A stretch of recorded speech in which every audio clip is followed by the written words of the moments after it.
We started Bin Blasters over 6 years ago, and now we have over 34 locations. Here's how we did it. I was working for a tech company. I was on the sales floor, and I hated it. Didn't like having managers, didn't like all the reporting. I just didn't like anything about it. So I was questioning everything, and I was really negative. And I got fired. They didn't want me on the team. Understandable. But I sulked for 3 days, was in bed, depressed. And then I said, all right, I'm going to start a home service business that generates recurring revenue, because if I'm going to go out and get a customer, I want to have that customer every month, and that money's going to hit every month. And garbage can cleaning was the only thing that allowed quick jobs. Didn't have to be up on the roof or cleaning windows or be in the yard for 30, 40 minutes. I could show up at a house and clean those garbage cans in a few minutes and go on to the next job. So I knew I could get a lot of jobs in one day. And I knew I could create a fun brand around stinky, gross, smelly garbage cans, because everyone has stinky, gross, smelly garbage cans. So I called my kid's stepdad, named Steve, and I said, let's do this. And he said, okay. He's down in St. George. I'm up here in another part of Utah. So we were separated. So we both put a little bit of money. We built our first little rinky-dink rig, and I just got going.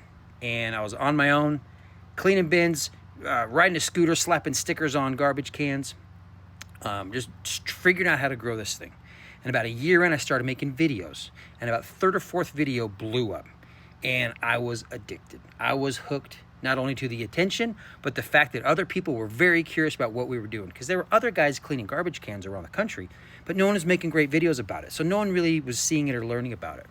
So I just kept making videos. I was out there in the truck every day, cleaning bins, making videos, answering every call, cleaning every garbage can, literally running the business myself, because my partner was 4 hours away. So about a year and a half later, we had grown to, let's say, 600-700 subscribers. And I was like, we're going to be the largest in Utah. We're going to have 5 to 10 trucks all up and down Utah. And we started getting nonstop franchise. I was like, we don't need to franchise this. You can just buy equipment and do this. And I thought that anyone could just kind of go through those steps of starting a business and market like I was doing. And to me, it just seemed easy, but it was just how my brain worked. But I knew that not everyone follows that same path or has that same creativity.